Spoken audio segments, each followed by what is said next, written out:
7 times in a single night. 7 times he touched her, as if it were the first time and the last.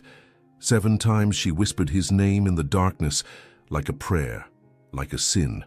But when the sun broke through the penthouse window and he saw the blood on the white silk sheets, Benjamin froze. His legs gave out.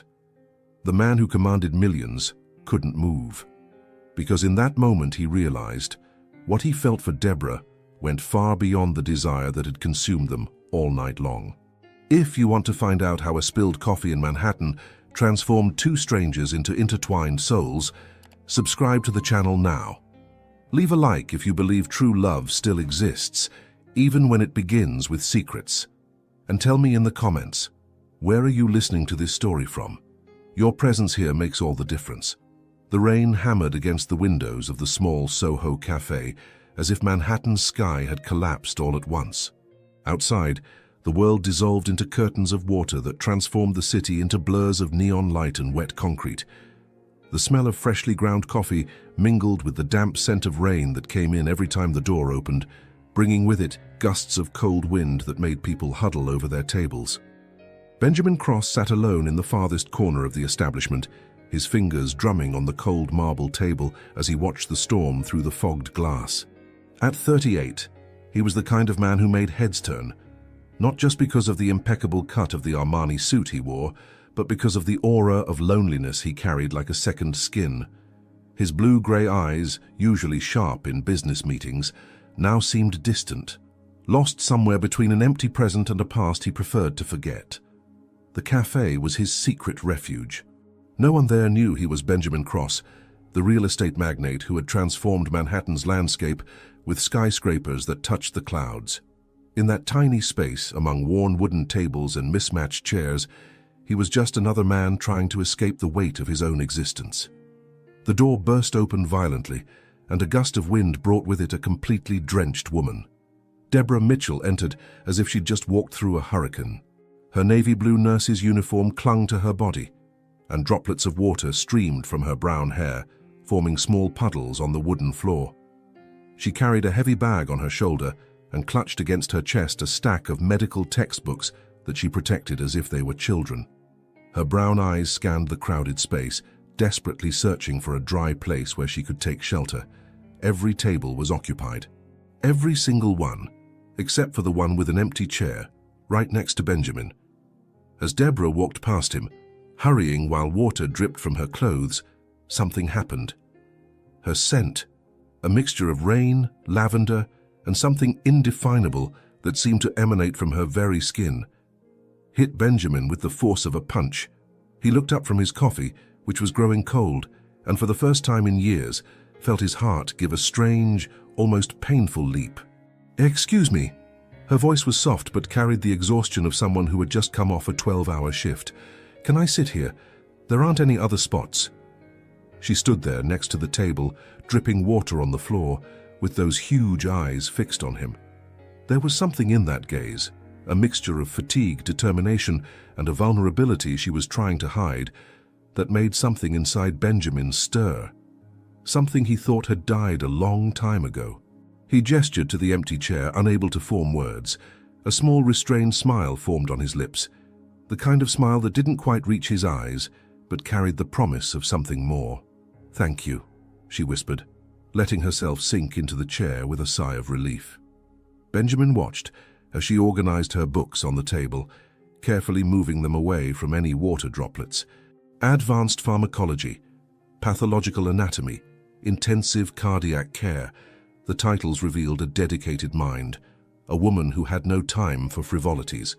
"Rough shift?" he asked, surprising himself with his own voice. Deborah looked up, and for the first time, really looked at him.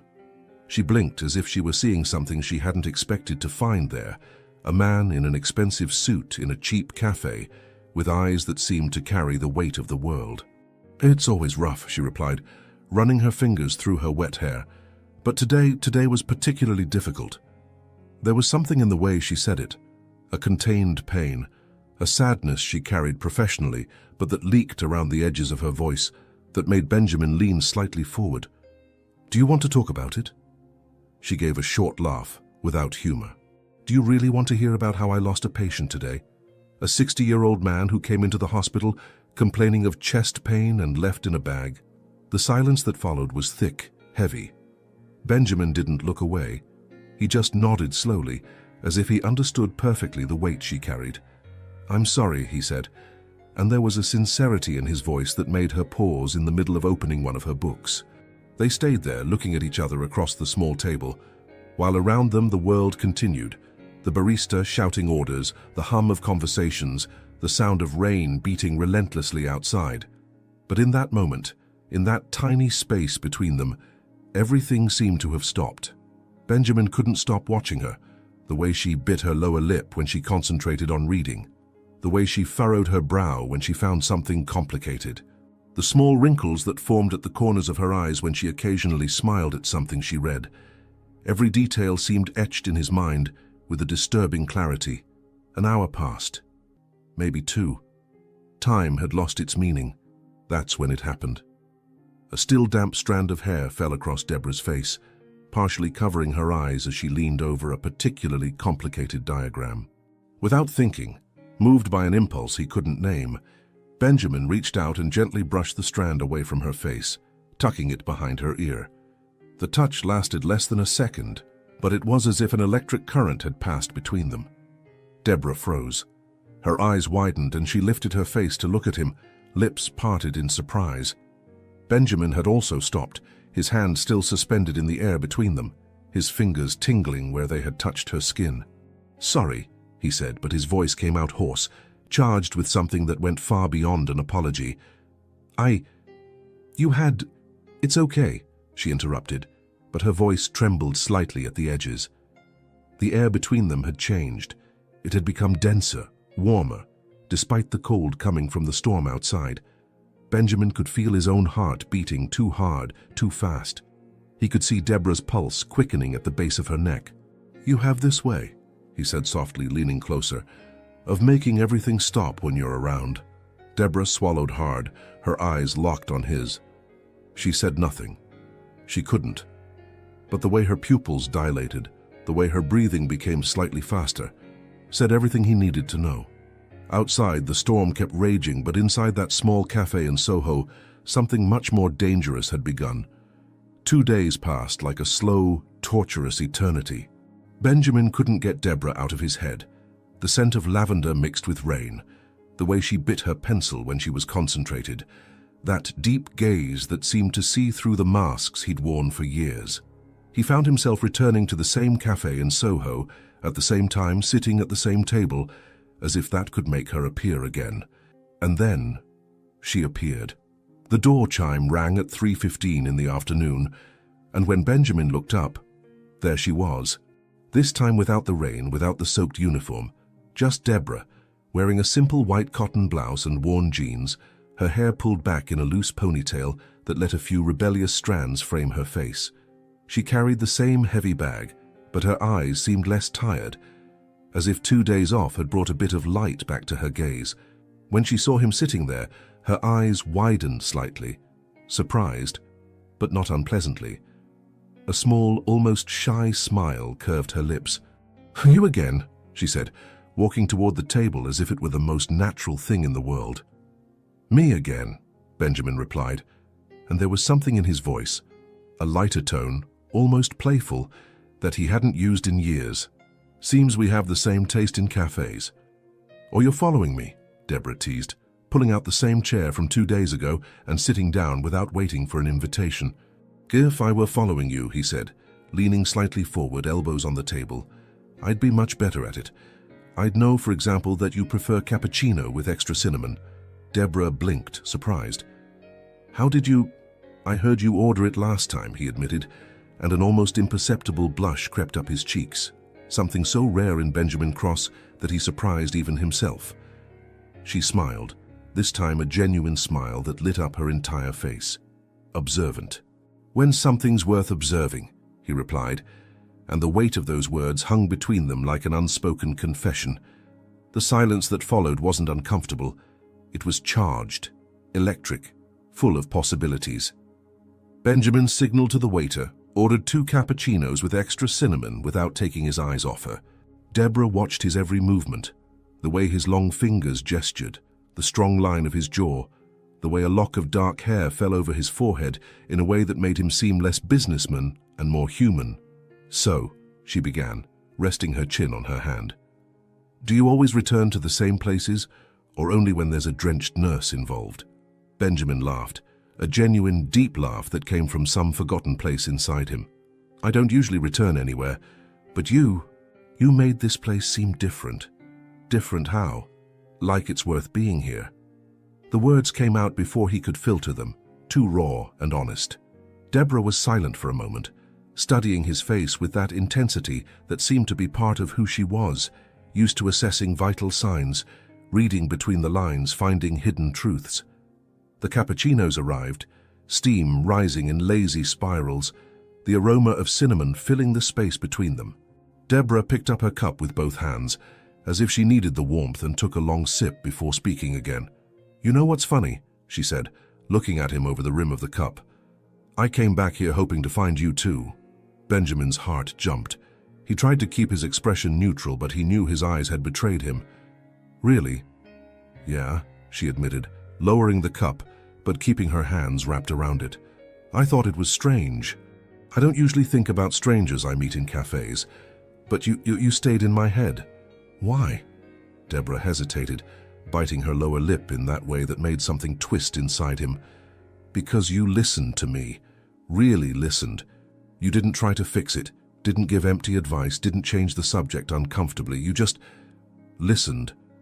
Benjamin reached his hand across the table, slowly, giving her time to pull back if she wanted. But she didn't pull back. Their fingers met around the sugar bowl that sat between them, a seemingly casual touch, but one that sent waves of heat up both their arms. "In my world," Benjamin said softly, "everyone talks, but no one says anything. It's rare to find someone who says real things." "And what did I say that was real?" she asked, turning her hand so that her fingers were now intertwined with his on the table. "That you care," he replied, his thumb tracing slow circles on the back of her hand. "That you carry the weight of the world on your shoulders and still keep showing up. That you're real in a world of facades." Deborah felt her heart race. No one had ever spoken to her like this, as if they truly saw her, not just the nurse, not just the competent woman who solved problems, but herself underneath all the layers of protection she'd built over the years. "And you?" she challenged gently.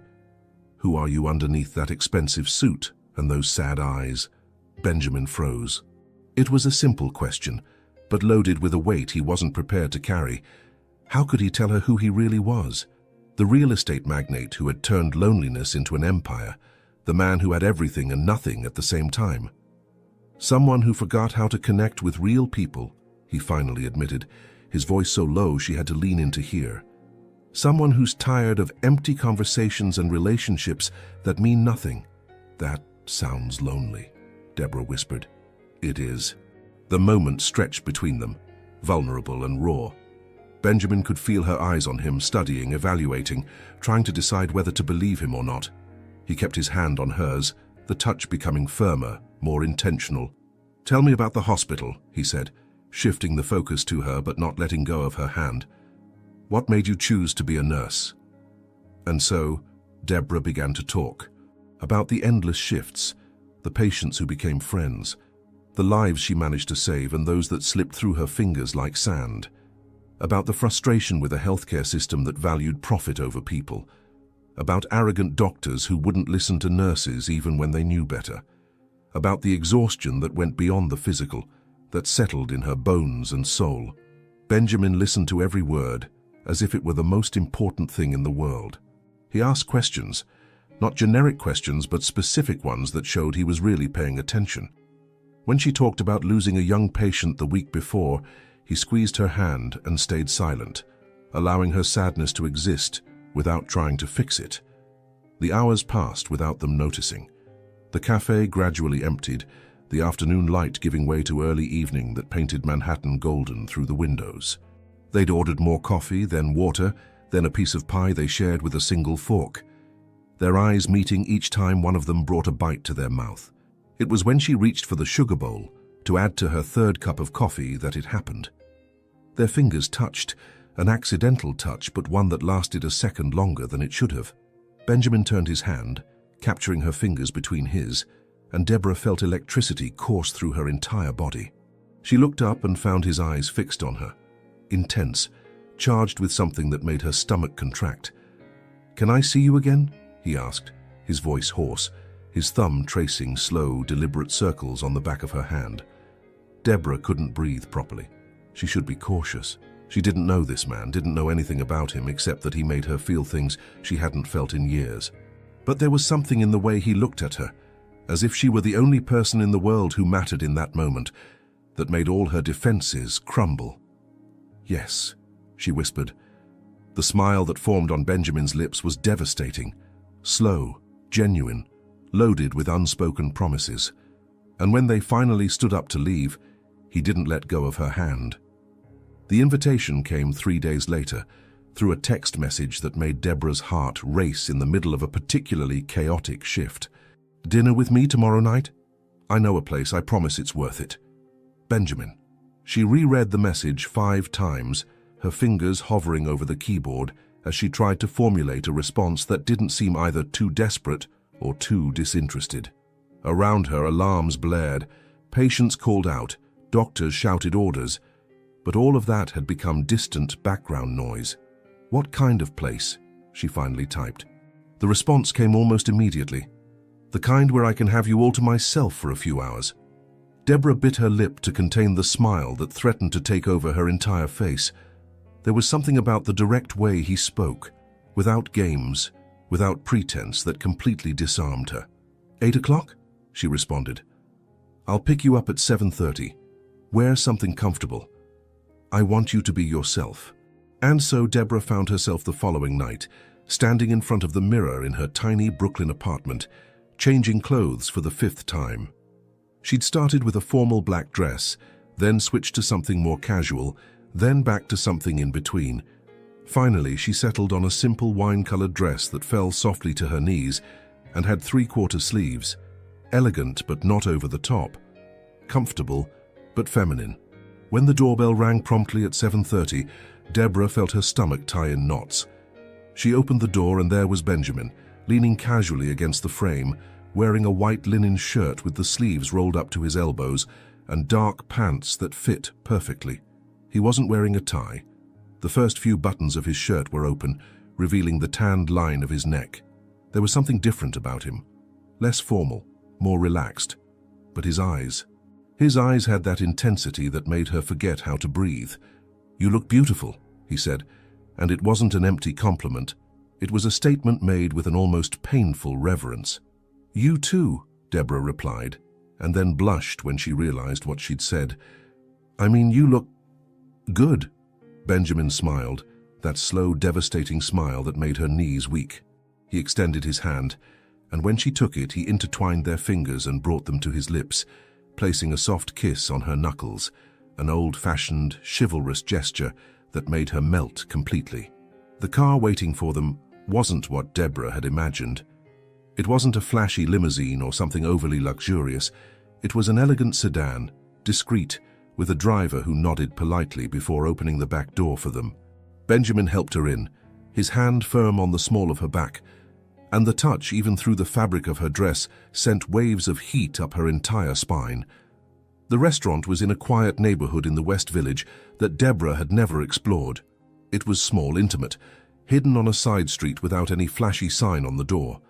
Inside, it was all dark wood and candlelight, with only 8 tables strategically scattered for maximum privacy.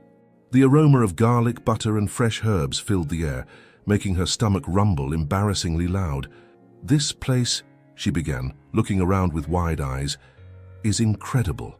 It's the closest I could get to invisibility in Manhattan," Benjamin said, as the maitre d' guided them to a table in the farthest corner, partially hidden by a frosted glass divider. "I wanted a place where we could just be ourselves." When they sat down, Deborah noticed he had deliberately chosen the chair next to her instead of sitting across the table. They sat at an angle, close enough that their knees almost touched, near enough that she could feel the heat emanating from him, the woody scent of his cologne mixed with something essentially masculine. I don't know if I can afford to pay half of this, Deborah said quietly, looking at the menu without prices. Benjamin took her hand on the table, intertwining their fingers. You're not paying for anything. This night is mine. Benjamin, I can't. You can, he interrupted gently, his thumb tracing slow circles on her palm. Let me do this for you. For us. The way he said us, as if they were already a unit, something defined, made something contract in Deborah's chest. She should protest, maintain her independence, insist on paying her share. But the truth was, she barely had enough money to cover her bills at the end of the month, and the idea of someone taking care of her, even for one night, was so seductive that she simply nodded. Thank you, she whispered. Dinner was a revelation. Benjamin didn't just order for her. He paid attention to every casual comment she'd made at the cafes, every small preference she'd mentioned offhandedly. The wine was a smooth red she'd said she liked. The appetizer was a mushroom risotto she'd mentioned was her favorite dish. Every detail showed that he had listened, remembered, cared. During the meal, conversation flowed with the same natural ease as before. Deborah told funny stories from the hospital, eccentric patients, colleagues with dark humor, absurd moments in the middle of tense situations. Benjamin laughed genuinely, not just out of politeness, and contributed his own stories, though Deborah noticed he was still cautious about specific details of his work. You never told me exactly what you do, she pointed out, taking a sip of wine, her eyes studying him over the glass. Benjamin hesitated just for a second, but she noticed. I work in real estate. Real estate, she repeated. Like sales? Something like that, he said vaguely, and then changed the subject with the smoothness of someone used to deflecting questions. Tell me more about why you became a nurse. Deborah let the unanswered question pass, for now, but she filed that small evasion somewhere in the back of her mind. It was during dessert, a tiramisu they shared, that things shifted. Deborah was telling a particularly stressful story about a difficult patient when her hands began to tremble slightly. A sign of anxiety she thought she had under control. She tried to hide it, putting her hands in her lap, but Benjamin noticed. Without saying anything, he took one of her hands and brought it back to the table, holding it between his. His fingers were long, warm, firm, and the way he gently caressed her knuckles as if trying to calm her through touch made something break inside her. You don't need to hide, he said softly, his eyes fixed on hers. Not from me. Deborah felt tears sting her eyes but blinked quickly to push them away. It's a lot. Sometimes. I know, he replied, and there was something in his voice that said he really did know, that he also carried invisible weights, that he was also tired of pretending strength when inside he was shattered. He lifted her hand to his lips and kissed each of her fingers, slowly, deliberately, his eyes never leaving hers. The gesture was too intimate, too loaded, and Deborah felt her entire body ignite as if someone had struck a match against her skin. "How you know you undo me, right?" he said against her skin, his voice hoarse, charged with a raw desire he wasn't even trying to hide anymore. Deborah couldn't speak. She just stared at him, wordless, her heart beating so hard she was certain he could hear it. The air between them had become dense, electric, charged with something that went far beyond physical attraction. It was recognition, it was need, it was the frightening sensation of having found someone who saw through all your masks. Benjamin leaned closer, his free hand rising to touch her face, his thumb tracing the line of her jaw with a tenderness that contrasted with the intensity of his gaze. "Can I kiss you?" he whispered, so close she could feel his warm breath against her lips. Deborah didn't trust her voice, so she just nodded. The kiss started soft, just a touch of lips, a gentle question. But when she sighed against his mouth, when her hands rose to grip the front of his shirt, something in him broke loose. The kiss deepened, became more urgent, more desperate. His hand buried itself in her hair, tilting her head at the perfect angle, and Deborah felt her entire world narrow to that moment. The taste of wine on his tongue, the heat of his body pressed against hers, the way he kissed her as if she were air and he were drowning. When they finally pulled apart, both were breathless, foreheads resting against each other, eyes closed. "I don't want this night to end," Benjamin confessed, his voice rough. "Then don't let it end," Deborah whispered back. And there, in that hidden restaurant in the heart of Manhattan, while candles flickered and the world outside kept spinning, something began between them, something dangerous, consuming, inevitable. The following weeks were a blur of stolen moments and unexpected discoveries. Benjamin and Deborah became inseparable in a way that frightened them both. He because he had never allowed anyone to get so close, she because she had always put her career above any relationship. It was Deborah who insisted on showing Benjamin her world, the real world, far from expensive restaurants and cars with drivers. One Sunday morning, she dragged him to a Portuguese bakery in ironbound Newark, where the smell of freshly baked bread and pastéis de nata filled the air. Benjamin, who normally had breakfast in business meetings or alone in his penthouse, found himself sitting at a worn formica table, eating buttered toast with melted butter and coffee that was too strong, surrounded by noisy families and little old ladies speaking Portuguese. "This is perfect," he said, licking butter off his fingers, and Deborah laughed at the clumsy way he tried to eat without making a mess. "It's real," she corrected, wiping a crumb from the corner of his mouth with her thumb. The gesture was intimate, casual, the kind couples do without thinking, and they both froze when they realized what had happened. Benjamin caught her hand before she could pull it away, intertwining their fingers and bringing them to rest on the table. Real is better than perfect. They spent that morning walking through Riverside Park, autumn leaves forming a golden and red carpet under their feet, the Hudson River shimmering under the soft October light. Benjamin had Deborah's hand firmly intertwined with his, and every now and then he pulled her closer, kissing her hair, the side of her neck, her lips, furtive kisses that left them both wanting more. It was during one of these walks that Benjamin stopped abruptly, pulling her behind a wide tree. Deborah laughed, surprised, but the laugh died in her throat when she saw the intensity in his eyes. "What is it?" she whispered. He didn't answer with words. Instead, he held her face between his hands, his thumbs caressing her cheeks, and looked at her as if trying to memorize every detail. The exact color of her eyes under the sunlight, the almost invisible freckles that dotted the bridge of her nose, the way her lips curved when she was about to smile. "You make me want things I thought I'd lost forever," he said, his voice low, hoarse, charged with a vulnerability she'd never seen in him before. "Like what?" Deborah asked, her hands rising to cover his, keeping them pressed against her face. "Like waking up next to someone and actually wanting to be there. Like planning a future that isn't just building more buildings, like feeling." Deborah felt tears sting her eyes. She rose on her tiptoes and kissed him, softly at first, then deeper, pouring into that kiss everything she couldn't say in words. Benjamin responded with equal intensity, one hand sliding to the back of her neck, the other gripping her waist, pulling her so close there was no space between their bodies. When they pulled apart, both were breathing heavily, foreheads resting against each other. "Do you feel this?" he asked, his voice rough. "This madness?" "I do," she admitted, her voice trembling. "And it scares me."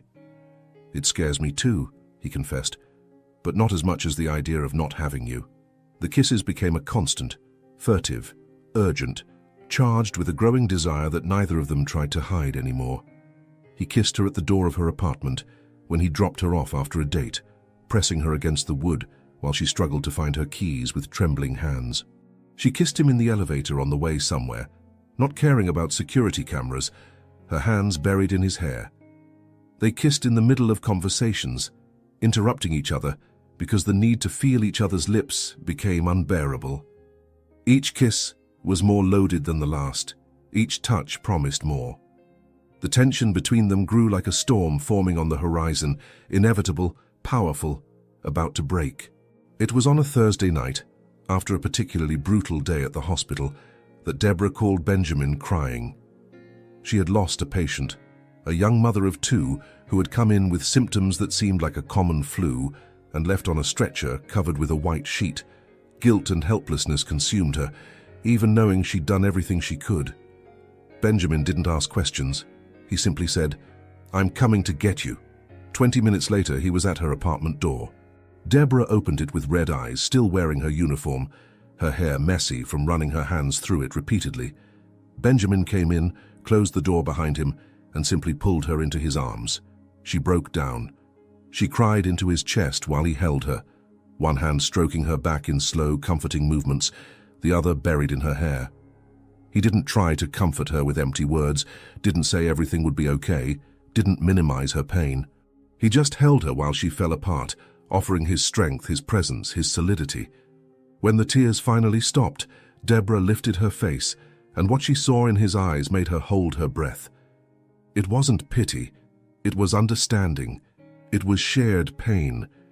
It was a love so deep it scared and comforted her at the same time. "Stay with me tonight," she whispered, her voice hoarse from crying. Not like that. Just stay. I don't want to be alone." Benjamin nodded, kissing her forehead with a tenderness that made her want to cry again, but for completely different reasons. They spent that night lying in Deborah's narrow bed, fully clothed, intertwined. Benjamin held her as if she were something precious and fragile, his hand drawing lazy patterns on her back. Deborah had her face buried in his neck, breathing in his scent, letting the steady beat of his heart calm her. "So you're too strong for your own good," he murmured against her hair, his voice sleepy. "I don't feel strong," she admitted, "because real strength isn't about never breaking. It's about getting up after you break." Deborah pulled back enough to look at him, and found his blue-gray eyes fixed on her with an intensity that made her forget how to breathe.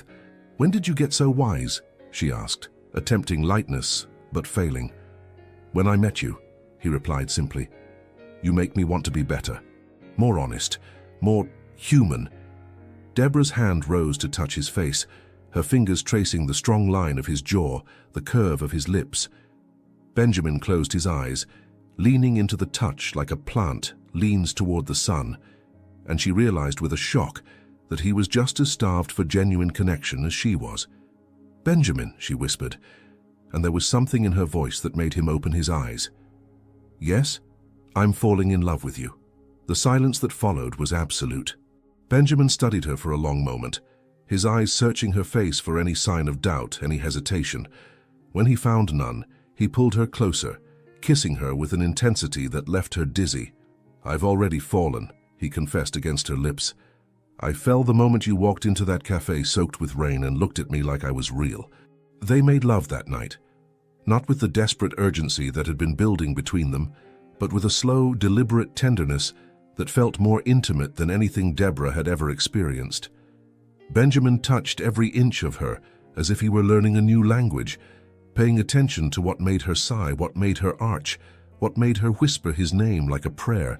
When they finally came together, Deborah felt tears stream from the corners of her eyes, not from sadness, but from something so big, so overwhelming, that her body didn't know how to contain it.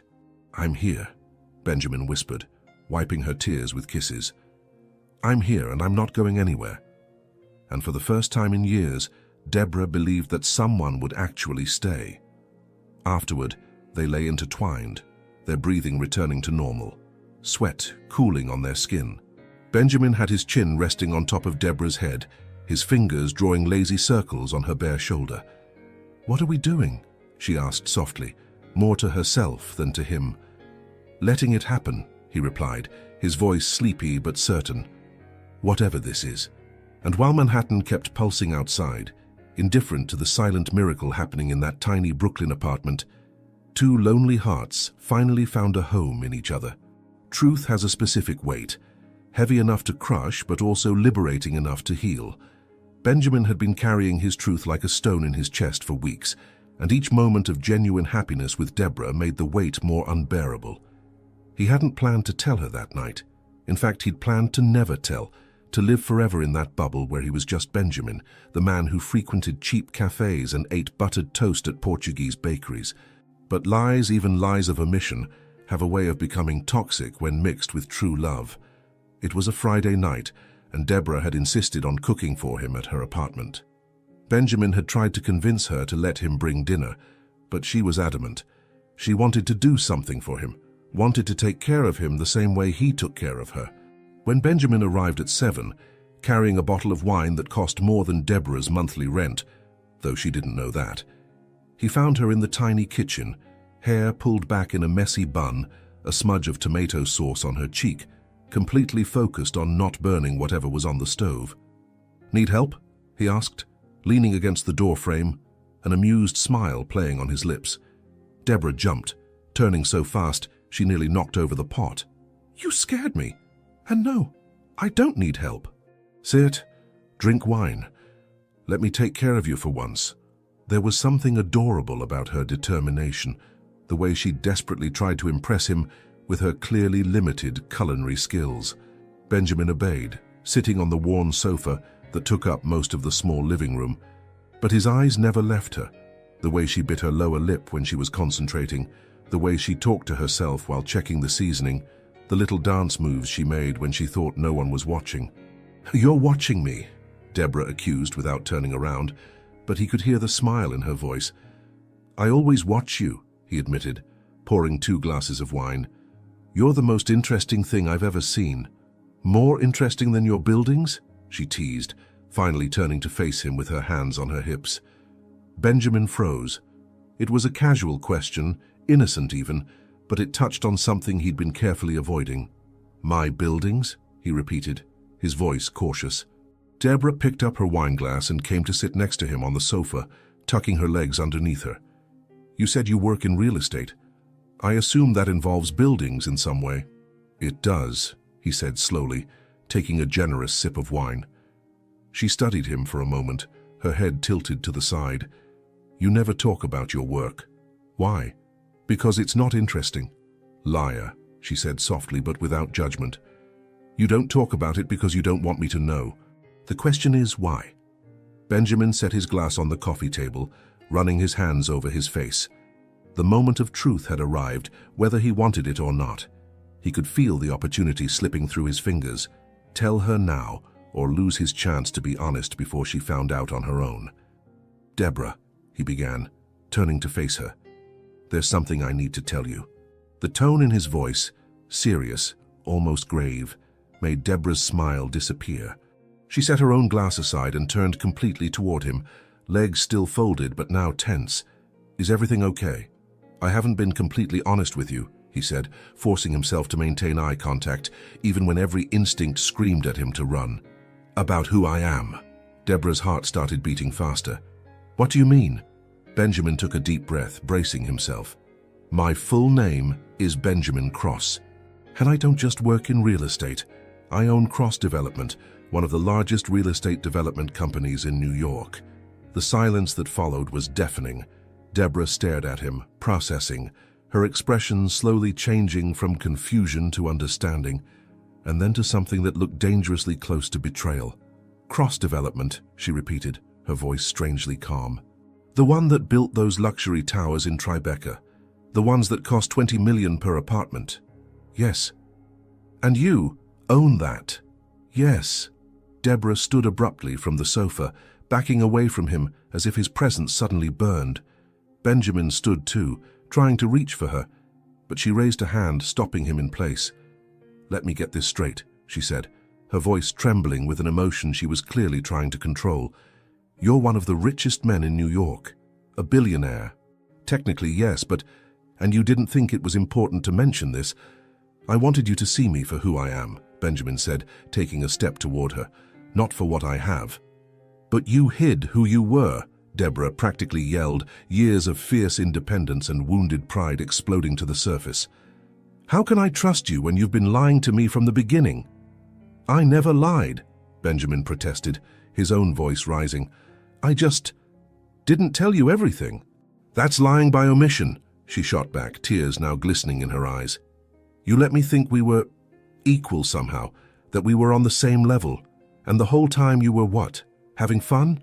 Playing at being normal? It wasn't a game, Benjamin said, his voice breaking with emotion. Those moments with you were the most real of my entire life.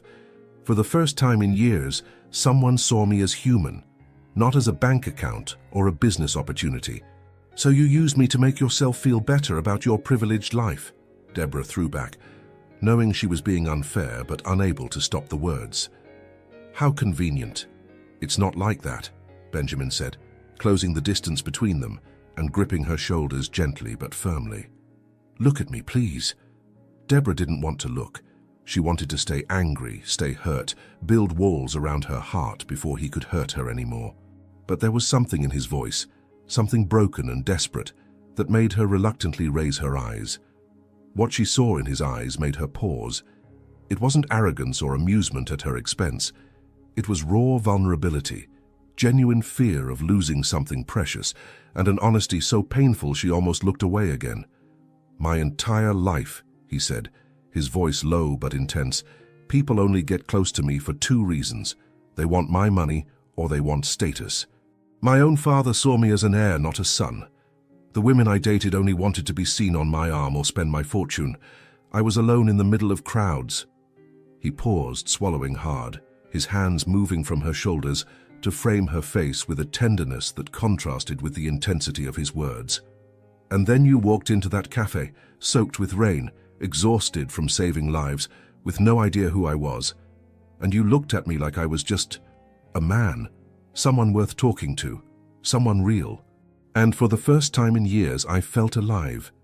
Tears were flowing freely down Deborah's face now, and Benjamin wiped them away with his thumbs, even as his own vision blurred.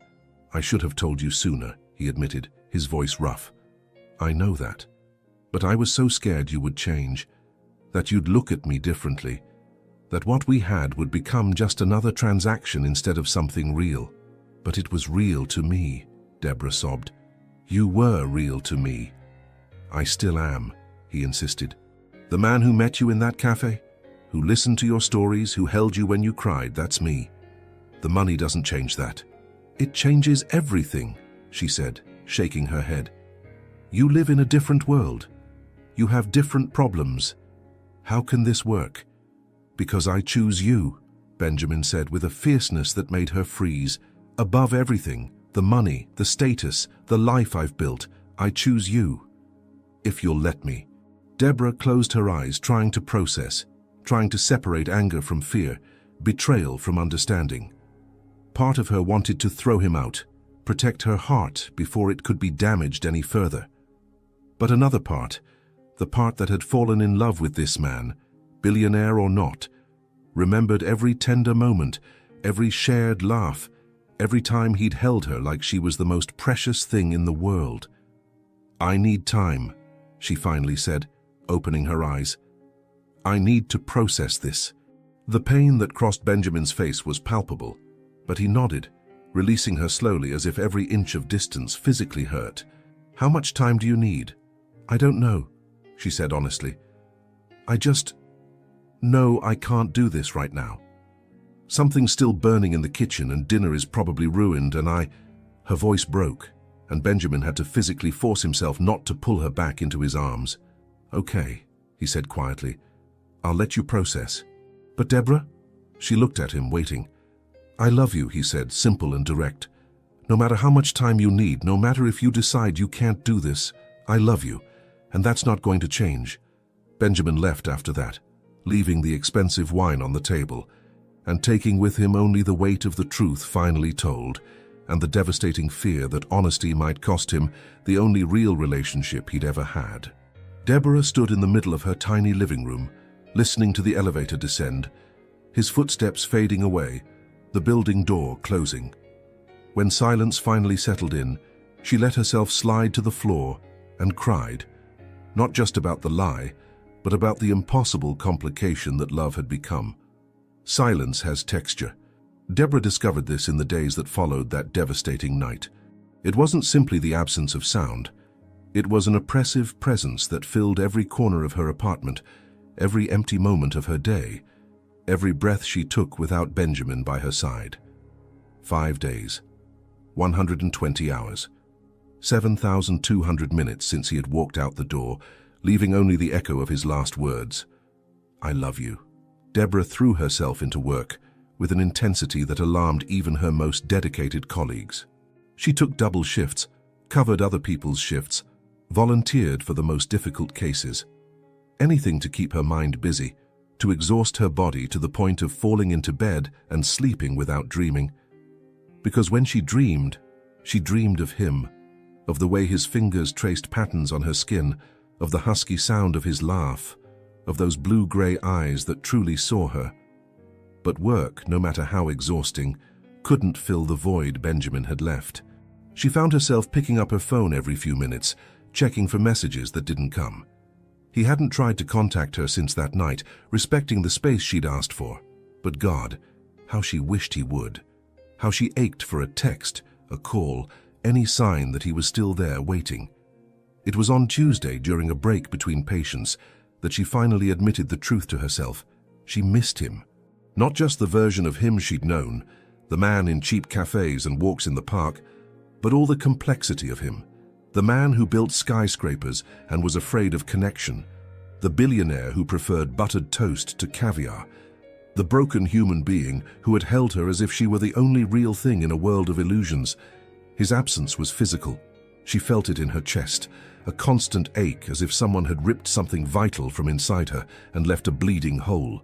Her hands felt cold without his intertwined with them. Her body missed his warmth at night. Her heart beat with the wrong rhythm, as if it had forgotten its function now that the other half was absent.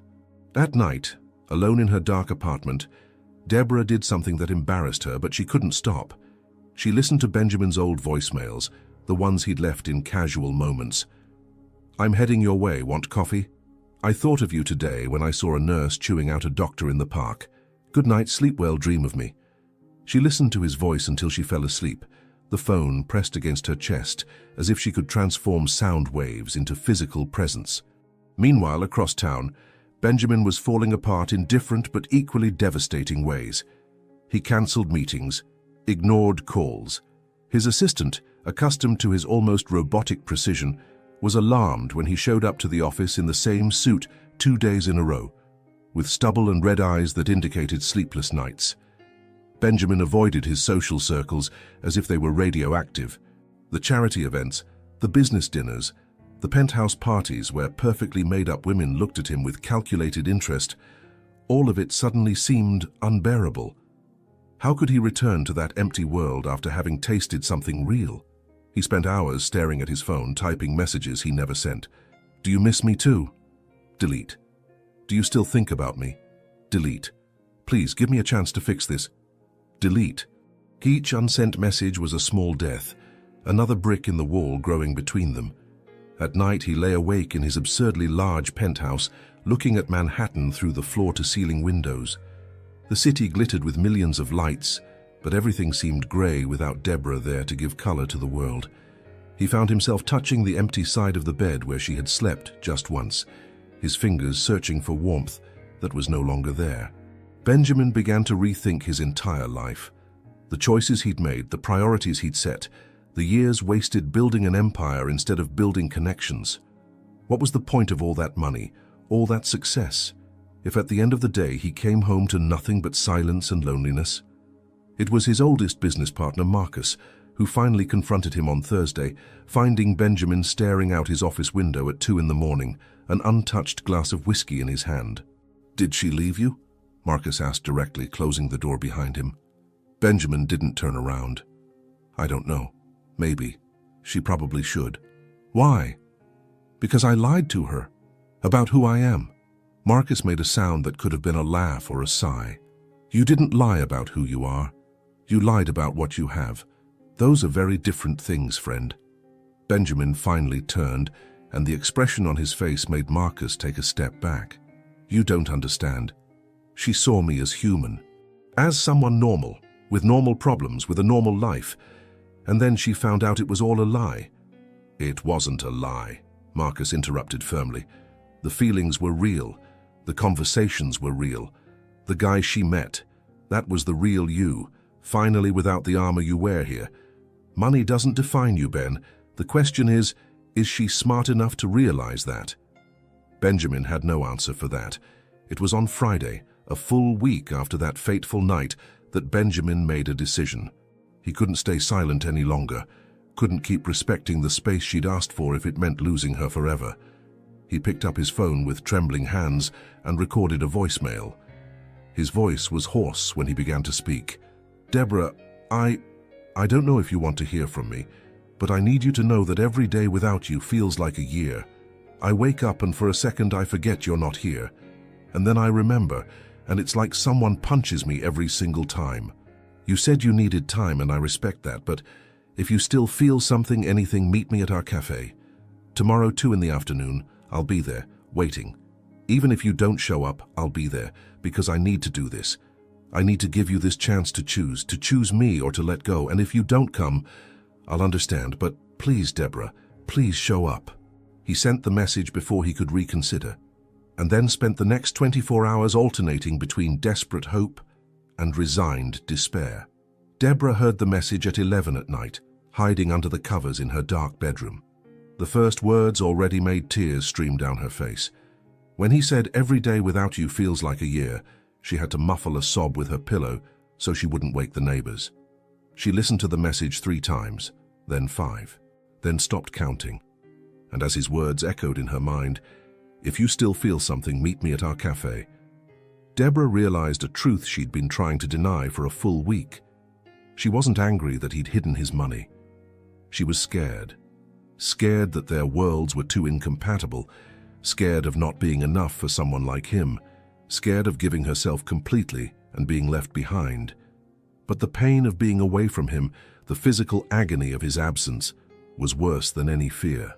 And maybe, just maybe, love meant being brave enough to try, even when you were scared. Deborah looked at the clock, 12:15. In less than 14 hours, he would be waiting at the cafe. The question was, would she have the courage to show up? The night passed slowly. Deborah didn't sleep, just lay there staring at the ceiling, phone pressed against her chest, her heart beating a constant question. Go. Don't go. Go. Don't go. When the sun finally rose, painting her room golden, Deborah still hadn't decided. But her body apparently had a will of its own. Because when 1:45 came around, she found herself getting out of the shower, putting on that simple white blouse he'd said he liked, drying her hair, putting on shoes. At 1:55, Deborah stood outside the cafe in Soho, her heart beating so hard she could hear it. Through the window, she could see Benjamin sitting at the same table where it all began, looking at the door with an expression that mixed hope and fear, in a way so vulnerable it hurt to look at. She took a deep breath, and then pushed the door open. When Benjamin looked up and saw her there, standing in the entrance with the afternoon sun lighting up her hair, the expression that crossed his face was something between devastating relief and incredulous joy. She had come. Against all odds, against all fears, she had come. And maybe, just maybe, that was enough to start over. The entire world seemed to pause when Deborah walked through the cafe door. The bell above the entrance rang, that same delicate sound that had marked their first meeting, but this time it carried the weight of a new beginning, of a second chance they both knew was too precious to waste. Benjamin stood up so fast he nearly knocked over his chair. His eyes never left hers as she walked slowly toward the table, each step deliberate, loaded with meaning. He looked different, thinner, his beard longer than he usually kept it, his eyes with dark shadows underneath that spoke of sleepless nights. But when he looked at her, those blue-gray eyes lit up with something so intense that Deborah felt her knees go weak. "You came," he said, and his voice was rough, broken at the edges, as if he'd forgotten how to use it. "I came," Deborah replied, stopping a few steps away from him, still uncertain, still scared, but there. She was there. For a moment, they just looked at each other across that small space that seemed simultaneously insignificant and insurmountable.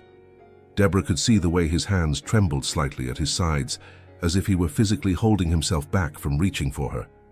She could see the rapid pulse in his neck, the way his chest rose and fell with carefully controlled breaths. "Can I?" Benjamin began, extending a hesitant hand. "Can I touch you, please?" The raw vulnerability in that question, the powerful billionaire asking permission as if she were something sacred he had no right to profane, broke something inside Deborah. She closed the distance between them in 2 quick steps, and then she was in his arms, her face buried in his chest, her hands gripping the front of his shirt as if she were drowning and he were air. Benjamin wrapped her up so tightly it almost hurt, one hand on the back of her head, the other pressed firmly against her back. He buried his face in her hair, breathing deeply, memorizing her scent, lavender, and something indefinable that was uniquely Deborah. "I missed you," she whispered against his chest, her voice muffled by the fabric of his shirt. "God, Benjamin, I missed you so much. I thought I would die." "I know," he said, his voice rough with emotion. "Me too. Every second without you was agony." They stayed like that for long minutes, just holding each other, relearning each other's texture, the sound of synchronized breathing, the beating of two hearts that had been out of rhythm and were finally finding their tempo again. When they finally pulled back enough to look at each other, Deborah raised a trembling hand to touch his face. Her fingers traced the line of his jaw, now covered with thicker stubble, then moved up to touch the dark shadows under his eyes. "You're not sleeping," she said, not as a question, but as a worried observation. "I can't," he admitted, leaning into her touch like a plant toward the sun. "Every time I close my eyes, all I see is you. Every time I start to fall asleep, I wake up looking for you, and you're not there." "Me too," Deborah confessed, her eyes filling with tears. "I spent the whole week trying to convince myself I was angry, that you'd betrayed me, that we couldn't work. But the truth is, I was just scared." "Scared of what?" Benjamin asked gently, his hands rising to hold her face, his thumbs wiping away the tears that were starting to fall.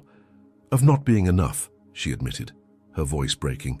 "You live in such a different world from mine. Penthouses, private jets, gala events. How do I fit into that? I'm just a nurse with a tiny apartment and student debt. What do you see in me that you can't find in thousands of other women who actually belong in your world?" Benjamin closed his eyes for a moment, as if her words had physically wounded him. When he opened them again, there was an intensity in them that made her hold her breath. "Look at me," he said, his voice low but fierce. "Really look." Deborah obeyed, her brown eyes fixed on his. "Those other women," he continued, "they see my bank account. They see opportunities. They see status. But you saw me, the man underneath it all. The guy alone in a cafe, carrying enough weight to crush most people. And instead of running away, you sat down next to me and treated me like a human being."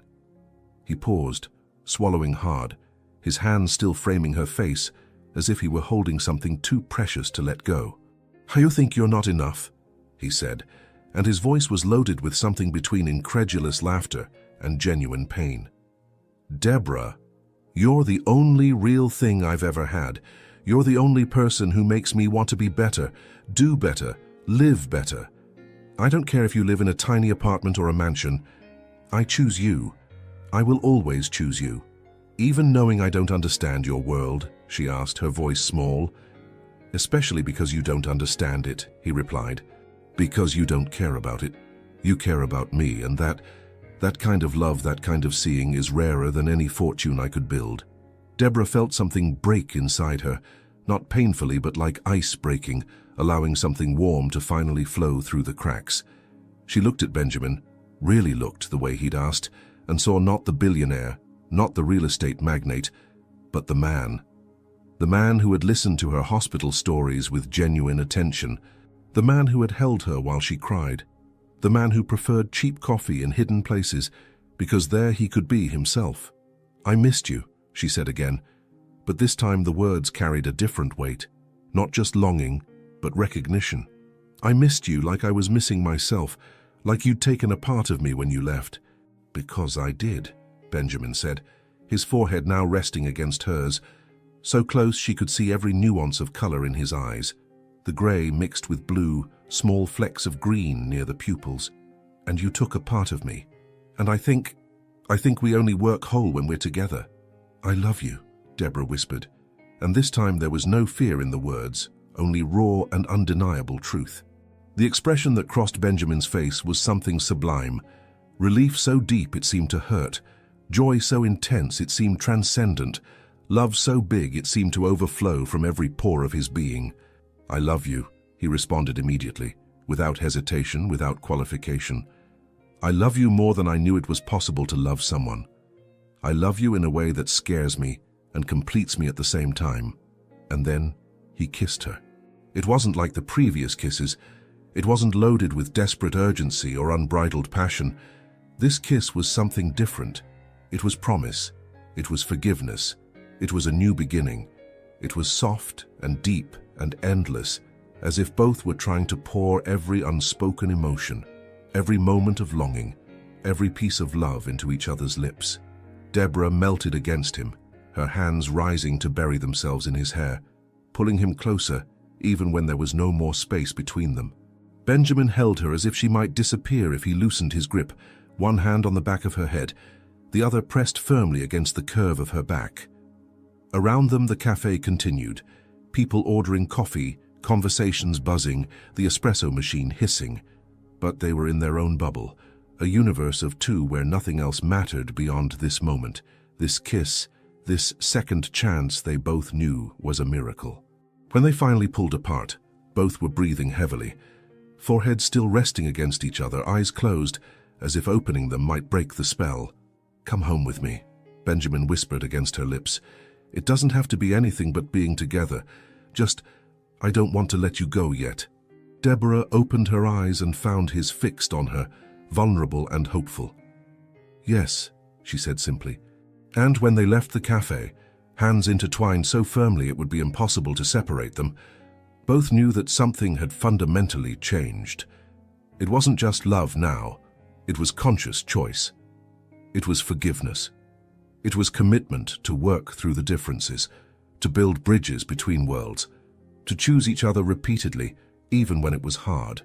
They had found each other in a storm, lost each other in fear, and now they were starting over in the clarity of love that survived the truth.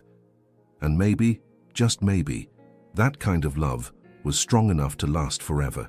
Benjamin's penthouse was at the top of one of Manhattan's most exclusive buildings, a place he himself had designed years ago when he still believed that altitude and luxury could fill the void inside him. When the private elevator doors opened directly into the living room, Deborah froze for a moment, absorbing the immensity of the space, floor-to-ceiling windows offering a panoramic view of the city stretching in all directions, marble and dark wood finishes, contemporary art on the walls, minimalist furniture that probably cost more than she made in a year. But what really captured her attention wasn't the ostentatious luxury. It was the way Benjamin looked uncomfortable in his own space, as if this palace in the sky were a gilded cage instead of a home. "It's a lot," he said quietly, watching her reaction with barely disguised nervousness. "I know, but I wanted you to see it. Everything. Who I am includes this too." Deborah turned to face him, and there was a tenderness in her eyes that made him relax slightly. "I don't care about this," she said honestly, gesturing to the extravagant apartment. "I care about you." Something in the way she said it, so simple, so true, made Benjamin cross the space between them in 3 long strides. He pulled her into his arms, burying his face in her hair, breathing her in as if she were oxygen, and he'd been submerged. "How are you real?" he murmured against her temple. "How do you just accept me?" "Because you accept me," Deborah replied, tilting her head back to look at him. "With all my mess, my fears, my insecurities. You never tried to change me or fix me. You just loved me." The word love hung between them, loaded with everything they'd been through, everything still to come. Benjamin held her face between his hands, his thumbs tracing the line of her cheekbones, with a reverence that made her feel precious, adored. "Let me show you," he whispered, his voice hoarse. "Let me show you how much I love you." They weren't words he expected an answer to. They were a promise, a declaration of intent that made Deborah's heart race and her breath catch in her throat. He kissed her then, and this kiss was different from the previous ones. It was slow, deliberate, each movement of his tongue an exploration, each pressure of his lips a silent question seeking permission. Deborah melted against him, her hands rising to wrap around his neck, pulling him closer. Benjamin lifted her effortlessly, and she wrapped her legs around his waist as he carried her through the apartment, never breaking the kiss. He navigated the space with ease born of familiarity, but his attention was completely focused on her, on the way she sighed against his mouth, on the way her fingers twisted in his hair, on the heat of her body pressed against his. The bedroom was as minimalist as the rest of the apartment, a king-size bed with white sheets, glass walls offering a view of the city that was beginning to light up as night fell, soft lighting that created a warm, intimate glow. Benjamin set her down gently beside the bed, and for a moment they just stood there looking at each other.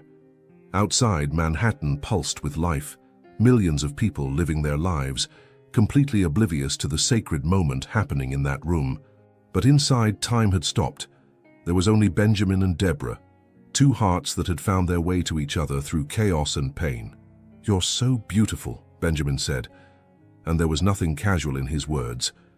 They were said with an almost religious solemnity, as if he were making a vow. Deborah felt tears sting her eyes, but this time they weren't from sadness.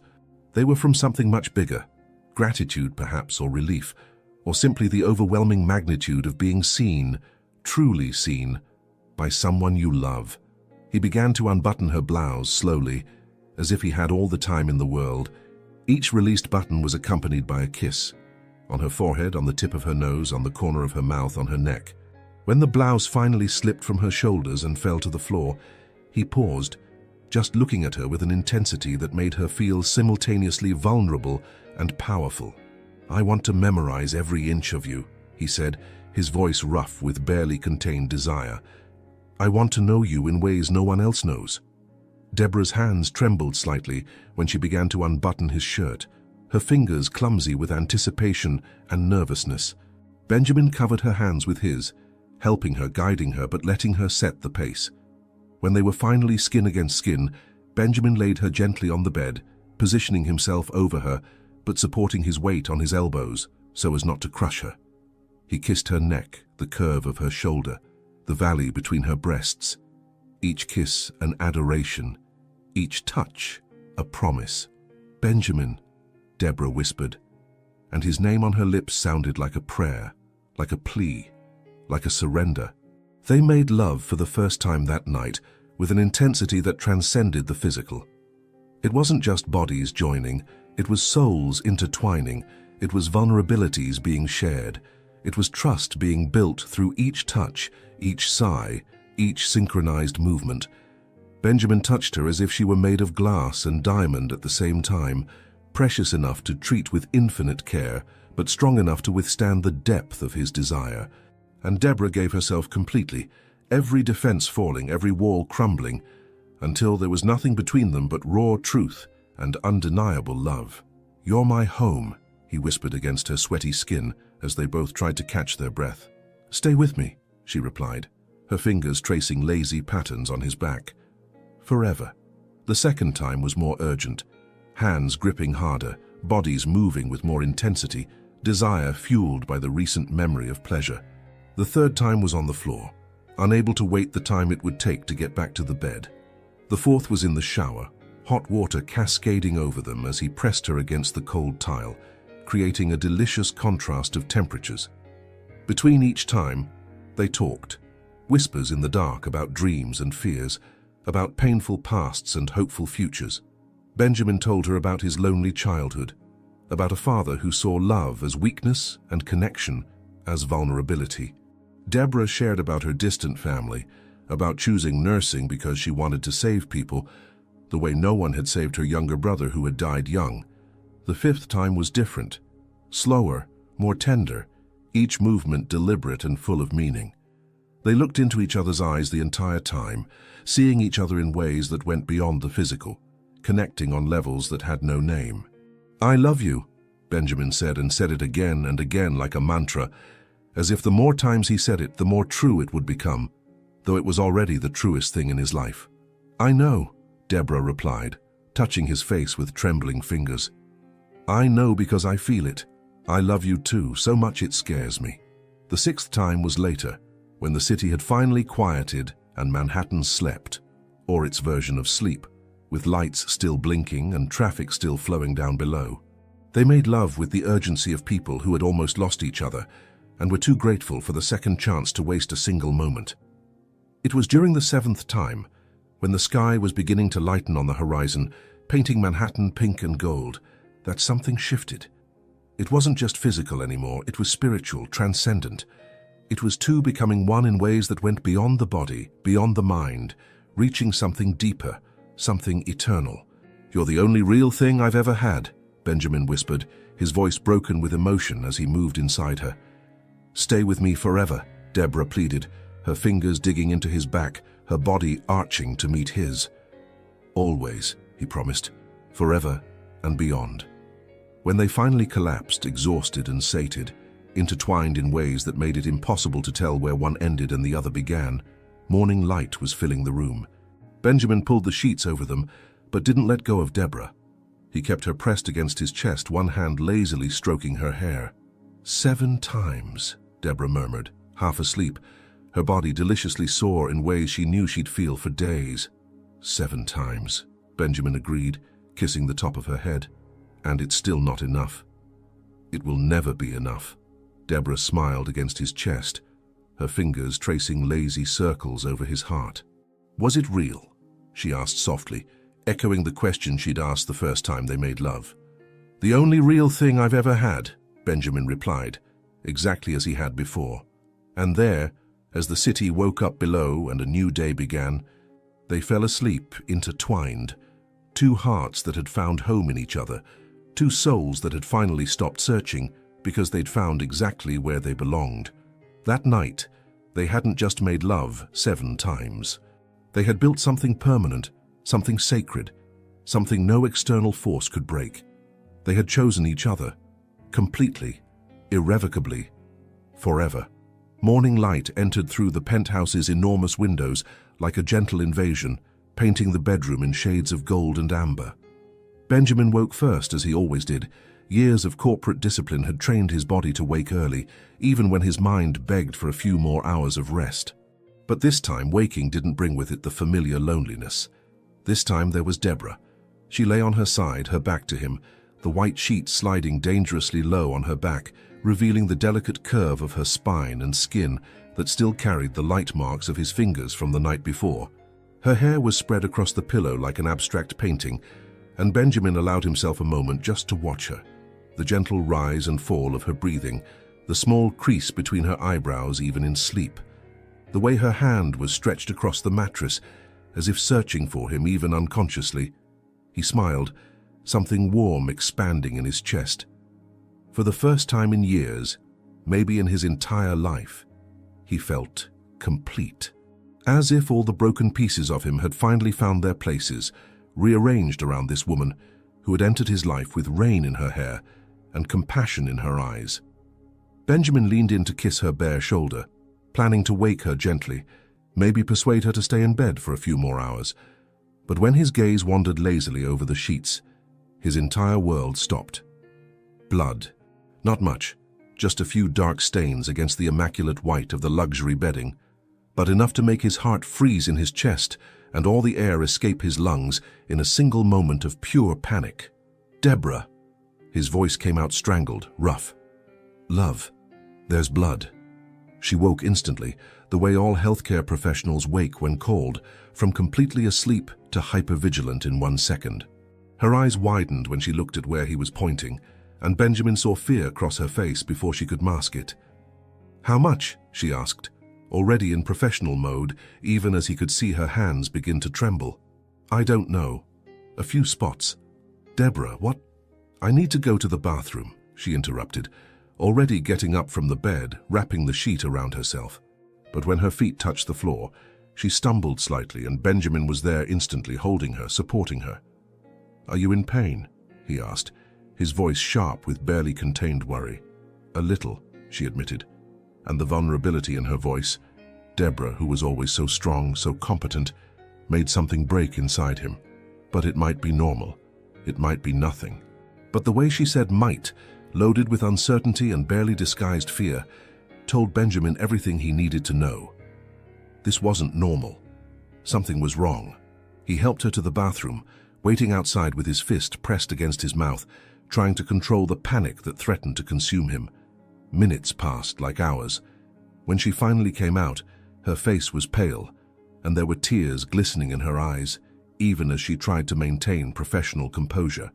We need to go to the hospital, she said, and her voice was steady, but Benjamin could hear the tremor hidden underneath. Now. He didn't ask questions, just nodded, already picking up his phone to call his driver, already mentally mapping the fastest route to the nearest hospital. But when he started moving toward the closet to get clothes, Deborah grabbed his arm. Benjamin, she said, and now the tears were falling freely. I'm scared. All the walls he'd built over the years, all the corporate defenses, all the emotional armor that had protected him from vulnerability, crumbled instantly. He pulled her into his arms, holding her so tight it almost hurt, one hand on the back of her head, the other firm on her back. "I know," he whispered against her hair. "I am too. But we're going to find out what it is, together, and we're going to deal with it, together. You're not alone in this." "What if it's something serious?" she asked, her voice muffled against his chest. "What if I can't—" "No," he interrupted firmly, pulling her back enough to hold her face between his hands, forcing her to look at him. "We don't make assumptions. We don't create worst-case scenarios. We go to the hospital, we do the tests, and we deal with whatever it is when it is."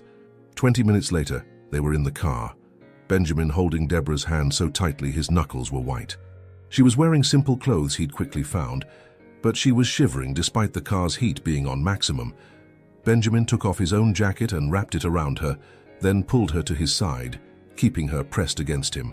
The hospital was one of the best in Manhattan, something Benjamin had ensured with a single phone call while they were still in the apartment.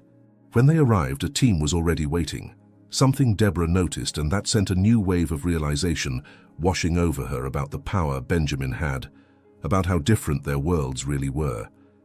But then he was by her side, his hand firmly intertwined with hers, and nothing else mattered. The tests were invasive, uncomfortable, and infinitely long. Benjamin waited outside, unable to sit still, pacing back and forth in the corridor with a frantic energy that made the nurses give him space. When they finally let him in, he found Deborah sitting on the edge of the exam table, wearing a hospital gown that made her look small and vulnerable in ways he'd never seen before. "The doctor is coming with the results," she said, her voice flat in a way that scared him more than tears would have. Benjamin sat beside her, putting an arm around her shoulders and pulling her close. "Whatever it is," he said firmly, "we'll deal with it." When the doctor finally entered, a middle-aged woman with kind eyes and a professional expression, they both tensed. "Ms. Mitchell," the doctor began, sitting in a swivel chair and rolling to face them. "The tests show that you have moderate to severe endometriosis. The bleeding was caused by a combination of intense physical activity and endometrial lesions that may have ruptured. It's not an emergency, but it is a condition that will need to be managed." Deborah let out a breath she didn't know she'd been holding. "Endometriosis," she repeated, and Benjamin could hear the relief in her voice, not because the condition wasn't serious, but because it wasn't any of the terrible scenarios her mind had conjured. "Yes," the doctor confirmed, "it's treatable. There will be discomfort, and it can affect fertility in the future, but with proper management you can live a completely normal life." The word fertility hung in the air like an undetonated bomb. Benjamin felt Deborah tense beside him, her entire body going rigid. "Can affect," Deborah said slowly, "or will affect." The doctor hesitated, and that hesitation said everything. "It's hard to say for sure. Some women with endometriosis have no trouble conceiving. Others need medical intervention. And some it's more difficult." After the doctor left, after they received the prescriptions and follow-up instructions, after Benjamin insisted on paying for everything, something Deborah was too emotionally exhausted to argue about, they returned to the car in silence. It was only when the driver closed the partition, giving them privacy, that Deborah finally spoke. "What if I can't give you everything, Benjamin?" she whispered, tear-filled eyes fixed on her hands clasped in her lap. "What if I can't give you children? What if—" "Stop," Benjamin interrupted, turning her to face him. There were tears in his own eyes now, something Deborah had never seen before. "Stop that." He held her face between his hands, forcing her to look at him. "You've already given me everything," he said, and his voice was rough with emotion. You gave me you. You gave me purpose. You gave me hope.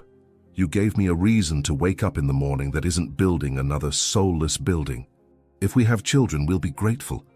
If we don't, we'll be grateful for what we have, each other. But you deserve— You, he interrupted again. I deserve you, and you deserve a man who loves you for who you are, not for what biological functions your body may or may not be able to perform. Understand, you're not defined by that. Deborah broke down, sobs shaking her entire body. Benjamin pulled her into his lap awkwardly in the back seat of the car, holding her while she cried. From fear, from relief, from love, from all the overwhelming intensity of the last few hours. "I love you," he whispered against her hair, repeatedly, like a mantra. "I love you, I love you, I love you, and nothing is going to change that." And there in the back seat of an expensive car cutting through the streets of Manhattan, while the city continued indifferent to the human drama unfolding inside that vehicle, two hearts bound together even more firmly, not through passion this time, but through something deeper. Commitment in the face of adversity, love that chose to stay even when things got hard. Because true love isn't just about perfect nights and magical moments. It's about holding each other's hands when blood appears on the sheets. It's about saying "I love you" when the future becomes uncertain. It's about choosing to stay, repeatedly, even when it gets scary. And Benjamin and Deborah had done exactly that. The months following Deborah's diagnosis were a journey of adjustments, discoveries, and, surprisingly, an even deeper intimacy than either of them had imagined possible. Benjamin didn't just promise to be by her side. He proved it repeatedly, through actions that spoke louder than any words ever could.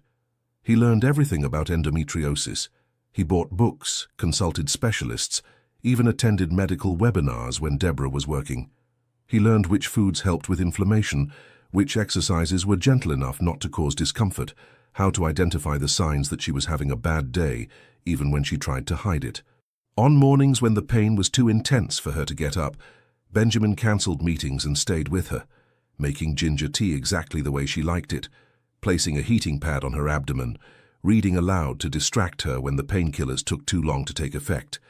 He accompanied her to every medical appointment, sat beside her holding her hand, asked questions she was too emotionally exhausted to ask. "You don't have to do this," Deborah said one morning, watching him prepare an anti-inflammatory breakfast with a dedication that would be comical if it weren't so touching. "I know," Benjamin replied, not taking his eyes off the pan where he was cooking perfectly scrambled eggs. "But I want to. Taking care of you isn't an obligation, Deborah. It's a privilege." The way he said it, with such casual sincerity, as if it were the most obvious thing in the world, made her heart squeeze in a way that had nothing to do with endometriosis. It was during one of these quiet mornings, 3 months after the initial scare, that Benjamin brought up a subject he'd been carefully avoiding. "I want to meet your parents," he said suddenly, placing a plate of fresh fruit in front of her. Deborah almost choked on her coffee. "What?" "Your parents," he repeated, sitting beside her at the kitchen island. "You talk about them sometimes. Your dad, who works in construction, your mom, who's a cook. I want to meet them." "Benjamin," Deborah said slowly, setting down her coffee cup carefully. "My parents live in Newark, in a 2-bedroom apartment. My dad works 12 hours a day and comes home with cement on his boots. My mom makes feijoada on Sundays and watches soap operas. They're not your world." "They're your world," Benjamin replied simply, "which makes them important to me." The expression on his face, determined but also slightly nervous, made Deborah realize he was serious, completely serious. "You really want to do this?" she asked, studying him. "More than anything." And so it was that on a sunny Sunday in October, Benjamin Cross, billionaire, real estate magnate, man who normally spent his Sundays on exclusive golf courses or board meetings, found himself driving to Newark in his most discreet car, still a Mercedes that probably cost more than Deborah's parents' house, with his hands sweating slightly on the steering wheel. "They're going to love you," Deborah said, noticing his tension, "or they're going to hate you and chase you with a wooden spoon." 50-50, really. "That's not helping," Benjamin muttered, but there was a smile playing on his lips. The Mitchell apartment was on the 3rd floor of a building that had seen better days. The paint was peeling in some places, the stair railing was a bit loose, and there was a persistent smell of varied ethnic cooking that indicated the building's multicultural nature. For Benjamin, accustomed to doormen and private elevators, it was another world. But when Deborah rang the doorbell and the door opened, revealing a small round woman with the same warm smile as Deborah, Benjamin felt something warm in his chest. "My love." Maria Mitchell pulled her daughter into a crushing hug, then turned her attention to Benjamin with eyes that were simultaneously welcoming and assessing. And this must be the Benjamin who keeps showing up in your stories. Mrs. Mitchell, Benjamin said, extending his hand formally. It's a pleasure to meet you. Maria looked at his extended hand, then chuckled and pulled him into a hug. We hug here, dear. Save those formalities for your fancy offices. From inside the apartment, a deep voice called out, Maria, let the man breathe before you suffocate him. Roberto Mitchell emerged from the kitchen, drying his hands on an apron that said, The Grill King. He was tall, broad-shouldered, with calloused hands from decades of manual labor, and eyes that immediately assessed Benjamin with the protective suspicion of every father. Dad, Deborah said, and there was a warning in her voice. I just want to shake the man's hand, Roberto said innocently, extending a hand the size of a shovel. Benjamin shook firmly, maintaining eye contact, and for the brief moment, Roberto tested his grip. He definitely tested it. Benjamin didn't back down. Something like reluctant respect passed through the older man's eyes. You have a firm grip for someone who works behind a desk, Roberto observed.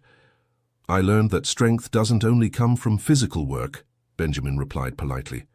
But I have great respect for men who build with their own hands. In fact, my grandfather was a bricklayer. Before he died, he taught me that building something durable requires not just strength, but patience and respect for the material. Roberto blinked, clearly not expecting that response. Your grandfather, huh? Yes, sir. He used to say that any idiot can tear down a building, but it takes real skill to build one that lasts generations. A slow smile formed on Roberto's face. Your grandfather was a wise man. Lunch was a revelation. Maria had prepared a feast, complete feijoada with all the accompaniments, farofa made from scratch, sautéed collard greens, spicy vinaigrette. Benjamin, who normally had gourmet salads or sushi for lunch, looked at the amount of food with something close to wonder. Eat, Maria instructed, putting a generous portion on his plate. You're too thin. My daughter isn't feeding you. Mom, Deborah protested, blushing. She feeds me perfectly, Benjamin said with a smile. But I admit I've never had homemade feijoada before. Never? Maria looked personally offended. What kind of life are you living? An empty one, apparently, Benjamin replied honestly, and something in his tone made Maria pause, looking at him more carefully. During lunch, Benjamin did something that surprised everyone, including Deborah. He was completely disarmingly honest. He told them about his lonely childhood, about a father who saw love as weakness, about years building an empire but forgetting to build a life. He talked about meeting Deborah and how she had changed everything, how she had shown him that real value didn't come from skyscrapers or bank accounts, but from genuine human connections. So, you have money, Roberto said bluntly, because subtlety wasn't his strong suit. Dad, Deborah groaned. It's a valid question, Benjamin said calmly. Yes, sir, I do. More than I could spend in several lifetimes. But I learned the hard way that money can't buy the things that really matter. It can't buy what your daughter gave me. Purpose, connection, real love. Roberto studied him for a long moment. Do you love her? More than I knew it was possible to love someone. And if things get hard, if she gets sick, if there are problems, then I'll be there, Benjamin said simply. I already have been. I'll keep being there, forever, if she'll let me. The silence that followed was broken when Roberto slowly nodded. Good, because she deserves someone who stays. After lunch, while Maria insisted on teaching Benjamin how to make brigadeiro, something that ended with him covered in chocolate and laughing in a way Deborah had never seen, Roberto pulled his daughter aside. He's good for you, the older man said, watching Benjamin desperately try to understand Maria's instructions about brigadeiro consistency. He is, Deborah agreed, a soft smile on her lips. He loves you. I can see it in his eyes. He looks at you the way I looked at your mother when we were young, the way I still look at her. I know, Dad. Roberto turned to face her, his calloused hands gently holding her shoulders. Then don't let him go. Good men who truly love are rare. It doesn't matter how much money he has. What matters is the man he is. And he seems like a good one. Tears stung Deborah's eyes. He is. The best. Then hold on tight. It was getting dark when they finally prepared to leave. Maria wrapped up half the leftover feijoada for them to take, ignoring Benjamin's protests that she didn't need to, and Roberto shook his hand once more, this time without testing, just with genuine man-to-man respect. In the car, driving back to Manhattan, Benjamin was unusually quiet. "Are you okay?" Deborah asked. "Your parents are amazing," he said, his voice slightly rough. "They love you so much, and they accepted me even knowing I come from a completely different world." "They saw that you love me," Deborah said simply. "That's all that matters to them." Benjamin took her hand, intertwining their fingers, and said nothing more. But Deborah could see the tears glistening in his eyes, and she understood. He had just experienced something he'd never had. A real family, unconditional acceptance, love that didn't come with contracts or conditions. It was 3 weeks later, during a quiet dinner at the penthouse, that Benjamin finally asked the question he'd been carrying like a precious stone in his pocket. They had just finished eating.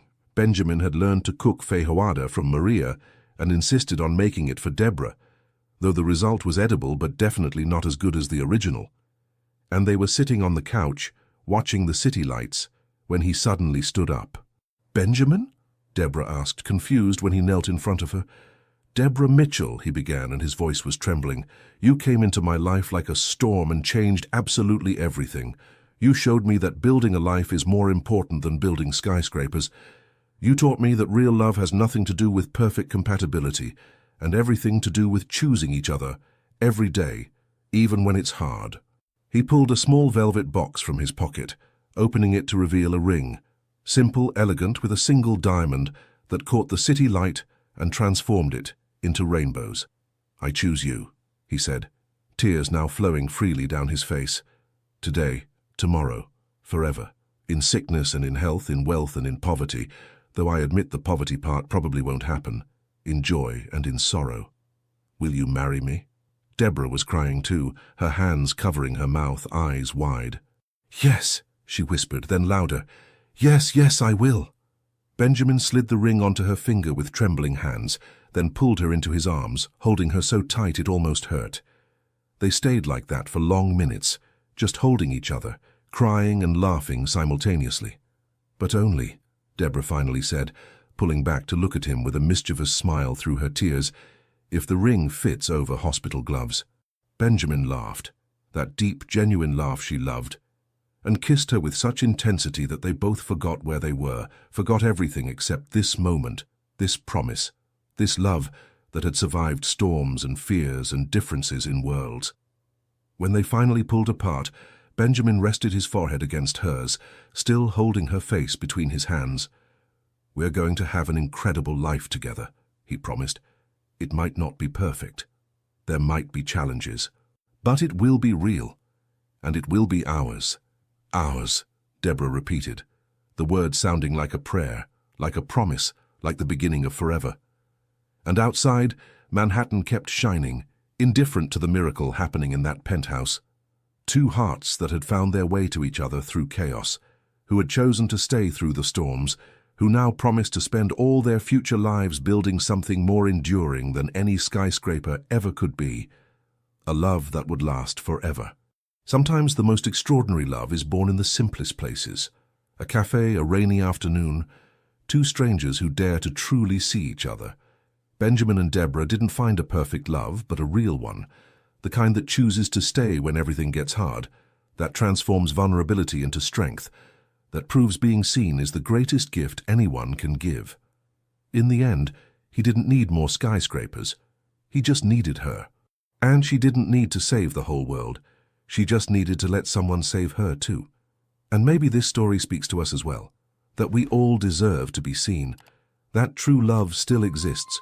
We just have to have the courage to let it in. If this story touched your heart, subscribe to the channel, leave your like and become a member to get early access to upcoming stories. And if you felt it was really worth listening to, also click the Super Thanks button. Your gesture makes all the difference and helps us continue bringing narratives that move hearts.